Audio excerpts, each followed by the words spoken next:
Does it ever feel like you're a marketing professional just speaking into the void?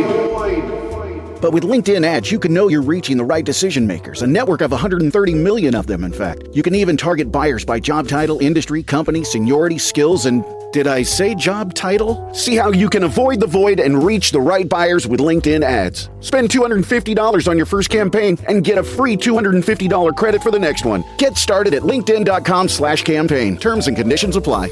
¿Y si te dijera que cuando Jesús decidió montar un burro para entrar a Jerusalén, no fue por humildad como te enseñaron en la iglesia, sino porque estaba declarando una guerra silenciosa contra el imperio romano más poderoso de la historia? Imagínate la escena. Año 30 después de Cristo, Domingo de Ramos, las calles empedradas de Jerusalén repletas con más de 2 millones de peregrinos que llegaban de toda Judea para celebrar la Pascua. El sol del mediodía cae implacable sobre la multitud. Y en medio de todo ese caos aparece Jesús montado en un burro joven, un pollino que nunca había sido montado, según dice Marcos capítulo 11, versículo 2. Pero aquí viene lo que millones de cristianos no entienden. En ese preciso momento, por la entrada opuesta de la ciudad, el gobernador romano Poncio Pilato entraba montado en un caballo de guerra blanco, rodeado de centuriones con armaduras brillantes y estandartes imperiales ondeando al viento. ¿Coincidencia? Para nada. Jesús estaba haciendo algo que podría haberlo ejecutado en el acto. Pero antes de revelarte por qué esta elección era tan peligrosa y revolucionaria, necesito que entiendas algo crucial. Si eres de esas personas que aman descubrir los secretos ocultos de la Biblia, esos detalles que la mayoría pasa por alto, entonces este canal es para ti. Dale like ahora mismo y suscríbete, porque lo que vamos a descubrir hoy es solo una pequeña muestra de los tesoros que exploramos aquí cada semana. Para entender este misterio, tenemos que transportarnos 2000 años atrás, a una Judea ocupada por Roma desde el año 63 antes de Cristo. Imagínate vivir bajo un gobierno extranjero que te obliga a pagar impuestos que representan hasta el 40% de tus ingresos, que crucifica a cualquiera sospechoso de rebelión en cruces colocadas estratégicamente a lo largo de los caminos principales como advertencia. Los romanos tenían un sistema muy específico para demostrar poder. Cada vez que un gobernador o general entraba a una ciudad conquistada, lo hacía en lo que ellos llamaban un adventus, una procesión triunfal, montado en un caballo de guerra, símbolo universal de conquista militar y dominio imperial. Poncio Pilato, el prefecto romano de Judea, desde el año 26 después de Cristo, seguía este protocolo religiosamente. Cada Pascua, cuando Jerusalén se llenaba de judíos de todo el mundo conocido, Pilato marchaba desde Cesarea Marítima, su capital administrativa en la costa, hasta Jerusalén con una cohorte completa de soldados. Eso significa 600 hombres armados hasta los dientes. ¿Y sabes por qué hacía esto? Porque la Pascua no era solo una fiesta religiosa para los judíos, era la celebración de cuando Dios los liberó de la esclavitud en Egipto. Para Roma era el momento más peligroso del año, cuando el sentimiento nacionalista judío estaba en su punto máximo y las rebeliones podían estallar en cualquier momento. Los evangelios nos dicen que Jesús venía desde Betfagé y Betania, pueblos al este de Jerusalén, en el Monte de los Olivos. Lucas capítulo 19, versículo 37, describe que cuando se acercaba ya a la bajada del Monte de los Olivos, toda la multitud de los discípulos, gozándose, comenzó a alabar a Dios a grandes voces. Pero había otro detalle fascinante. Según Mateo capítulo 21, versículo 7, los discípulos pusieron sus mantos sobre el burro. En el mundo antiguo, colocar tu manto personal bajo alguien era un acto de reconocimiento de realeza. Es exactamente lo que hicieron con el rey Jehú, en Segundo de Reyes, capítulo 9, versículo 13. Entonces, ya ves que no era una entrada casual. Pero espera, porque lo que estoy a punto de revelarte sobre el simbolismo del burro versus el caballo te va a partir el corazón. Aquí viene algo que te va a dejar sin aliento. En el mundo antiguo, la elección de tu animal de montura no era una cuestión de preferencia personal o comodidad. Era una declaración política que todos entendían instantáneamente. Déjame mostrarte las evidencias históricas que hacen que esta elección sea aún más significativa. Primero, los registros arqueológicos y los historiadores romanos como Josefo y Tácito documentan que los generales romanos siempre entraban a ciudades conquistadas en caballos blancos o en carros de guerra tirados por hasta 4 caballos. Esto no era negociable. El caballo representaba victoria militar en latín, victoria equestris. Segundo, en la cultura judía antigua existía una distinción clara documentada en el Talmud babilónico. Tratado Sanedrin 98a. Si los judíos son dignos, el Mesías vendrá en las nubes del cielo. Si no son dignos, vendrá humilde y montado sobre un asno. Esta enseñanza rabínica circulaba desde al menos 200 años antes de Jesús. Tercero, los reyes judíos tenían una tradición específica. Montaban burros en tiempos de paz y caballos en tiempos de guerra. Esto está documentado en Primero de Reyes, capítulo 1, versículo 33. Cuando el rey David ordena que su hijo Salomón monte su mula real para ser ungido como rey en un acto de paz y transición pacífica del poder. Cuarto, el profeta Zacarías había escrito 500 años antes en Zacarías capítulo 9, versículo 9, Alégrate mucho, hija de Sión, da voces de júbilo, hija de Jerusalén. He aquí tu rey vendrá a ti, justo y salvador, humilde, y cabalgando sobre un asno, sobre un pollino, hijo de asna. Pero aquí viene el detalle que la mayoría ignora. Ese mismo pasaje de Zacarías continúa en el versículo 10 diciendo, y de Efraín destruiré los carros, y los caballos de Jerusalén, y los arcos de guerra serán quebrados, y hablará paz a las naciones. ¿Te das cuenta de lo que esto significa? Jesús no estaba siendo humilde por casualidad.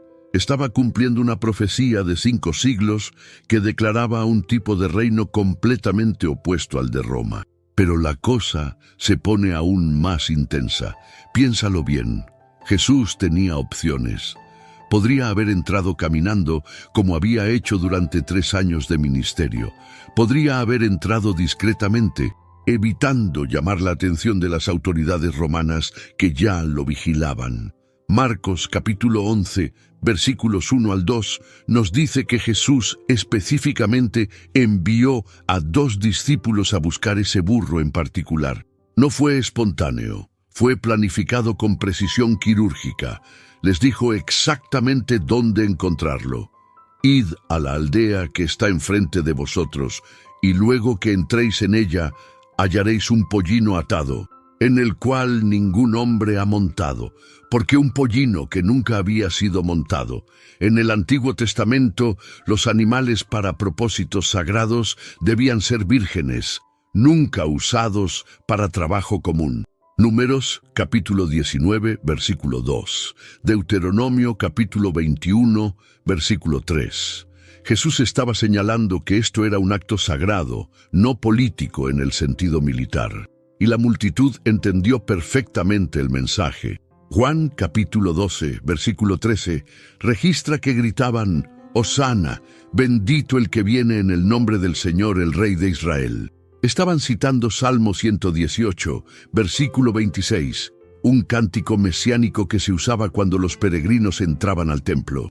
Simultáneamente, en la entrada occidental de la ciudad, Pilato entraba con armadura, espadas y el poder de Roma. 2 reyes, 2 entradas, 2 visiones de poder completamente opuestas. Aquí es donde todo cobra sentido, de manera que te va a dejar sin aliento. Aquí viene la pregunta del millón. ¿Por qué Jesús eligió el burro? La respuesta te va a revelar una dimensión completamente nueva de lo que significa el reino de Dios. En el mundo antiguo había dos tipos de poder claramente definidos. Primera revelación. El caballo representaba potestas en latín, poder coercitivo, el poder que se impone por la fuerza. Roma había conquistado un territorio de 5 millones de kilómetros cuadrados, desde España hasta Siria, con caballos de guerra.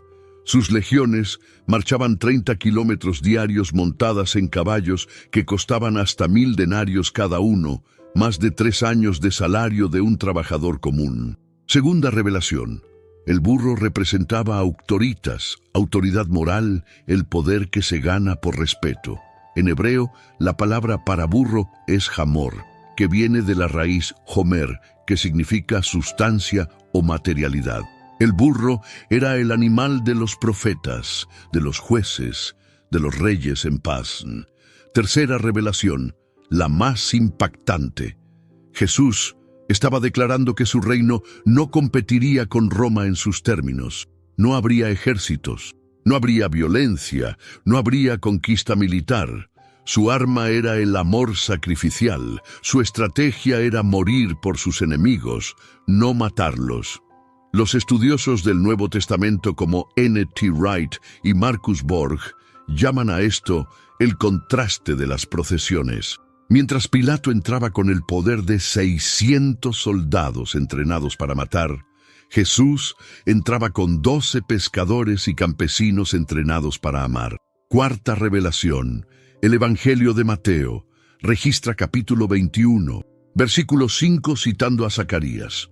Decid a la hija de Sión, he aquí tu rey viene a ti manso y sentado sobre una asna.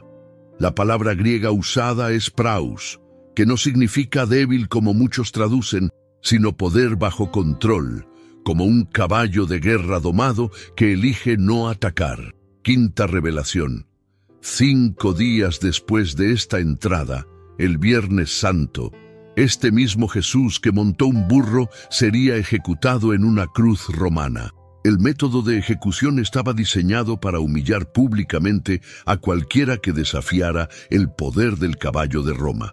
Pero, y aquí está el giro final, al tercer día resucitaría, demostrando que el poder del burro, el poder del amor sacrificial, era mayor que el poder del caballo, el poder de las legiones. ¿Te das cuenta de lo que esto significa? No fue humildad por humildad, fue una declaración revolucionaria de un tipo de poder que Roma nunca había visto. Déjame mostrarte cómo la historia validó esta elección de manera asombrosa. Validación arqueológica. En 1968, arqueólogos descubrieron en Givat HaMivtar, Jerusalén, los restos de un hombre crucificado llamado Yehohanan. El clavo de 11,5 centímetros aún atravesaba su talón. Confirmó que la crucifixión era exactamente tan brutal como los evangelios describen. Roma crucificó a más de 30.000 judíos en el siglo I, según Josefo en las guerras de los judíos. Validación histórica. El Imperio Romano colapsó en el año 476 después de Cristo. Solo 300 años después de la entrada de Jesús en el burro, el emperador Constantino, en el año 312 después de Cristo, se convirtió al cristianismo después de ver una visión de una cruz antes de la batalla del Puente Milvio. La religión del burro conquistó la religión del caballo sin levantar una espada. Validación bíblica.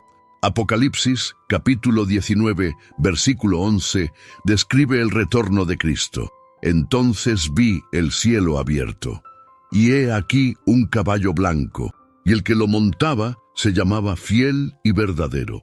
¿Notas el contraste? Primera venida, burro de paz. Segunda venida, caballo de juicio. El mismo Jesús usa ambos símbolos en diferentes contextos. Validación lingüística. El estudioso Raymond Brown, en The Death of the Messiah, documenta que la frase hijo de asna en hebreo, Benatone, era un título de nobleza en tiempos antiguos. Los jueces de Israel como Jair tenían 30 hijos que montaban 30 asnos según Jueces capítulo 10, versículo 4. Validación sociológica. Hoy, 2000 años después, existen 2.4 mil millones de cristianos en el mundo, casi un tercio de la humanidad. El símbolo del burro de Jesús se ha replicado en millones de cuadros, esculturas y procesiones de Domingo de Ramos en 195 países. ¿No te da escalofríos? El poder que Roma pensó destruir en una cruz conquistó el mundo conocido sin violencia. Pero lo que viene ahora te va a partir el corazón, porque esta historia no es solo sobre Jesús hace 2000 años. Al final, la historia del burro de Jesús no es solo sobre una entrada triunfal en Jerusalén, es sobre todos nosotros y las decisiones que enfrentamos cada día, porque aquí está la verdad que rompe esquemas. Cada día tú y yo tenemos que elegir entre el caballo y el burro, entre el poder que impone o el poder que sirve, entre conquistar a otros o conquistarnos a nosotros mismos. Piénsalo. ¿Cuántas veces hemos querido entrar montados en caballo a nuestros matrimonios? Imponiendo nuestra voluntad, exigiendo que las cosas se hagan a nuestra manera, usando palabras como armas para herir a quien amamos. El caballo promete victoria rápida, pero deja heridos en el camino. ¿Cuántas veces en el trabajo hemos elegido el camino del caballo, pisoteando a compañeros para subir más rápido, usando manipulación en lugar de integridad, sacrificando relaciones por posiciones? Roma construyó un imperio con caballos, pero colapsó desde adentro por corrupción. ¿Cuántas veces como padres hemos montado el caballo con nuestros hijos, gritando, controlando, imponiendo miedo en lugar de inspirar respeto? Los caballos producen obediencia temporal, los burros construyen carácter permanente. Jesús nos mostró algo radical. El poder real no está en cuánto puedes forzar, sino en cuánto estás dispuesto a sacrificar. No en cuántos temen tu espada, sino en cuántos tocan tu corazón. Y aquí viene lo más hermoso. El mismo Jesús que montó ese burro de paz, 5 días después, permitió que clavaran sus manos en una cruz. No llamó a 12 legiones de ángeles que podría haber invocado, según Mateo capítulo 26, versículo 53. Eligió el burro hasta el final, y ese poder débil del amor sacrificial destruyó el poder fuerte de Roma. El imperio más grande de la historia cayó, pero el mensaje del burro sigue transformando vidas hoy, porque el verdadero poder no está en dominar a otros. Está en dominarte a ti mismo, no en montar el caballo de guerra, sino en elegir el burro de paz, confiando que Dios peleará tus batallas. Pero mismo ese Dios que montó un burro en Jerusalén puede darte la fuerza para elegir el camino más difícil hoy. Así que hoy te hago la pregunta: ¿qué animal vas a montar? ¿Vas a elegir el caballo de la guerra, de la imposición, de conquistar a otros a cualquier costo? ¿O vas a elegir el burro de Jesús, el camino de la paz, la fuerza que se manifiesta en amor sacrificial? Porque 2000 años de historia nos enseñan que los imperios construidos con guerra eventualmente caen. Pero los reinos construidos con paz, con amor, con servicio, esos transforman el mundo para siempre. Jesús no montó un burro porque era débil. Lo montó porque era tan fuerte que no necesitaba probar nada. Su seguridad no estaba en las armas, estaba en su Padre. Y esa misma fuerza está disponible para ti hoy. Ahora te toca a ti. Comenta el Hijo paz en y completa con el área de tu vida donde hoy elegirás el camino del burro sobre el camino del caballo. Puede ser: elijo paz en mi matrimonio, o elijo paz en mi trabajo, o elijo paz en mi paternidad. Lo que sea que Dios está tocando en tu corazón ahora mismo. Comparte este video con alguien que necesita este mensaje. Y suscríbete, porque cada semana descubrimos secretos ocultos de la Biblia que cambiarán tu vida. Recuerda, el caballo gana batallas, pero la paz gana corazones. Nos vemos en el próximo video. Que Dios te bendiga.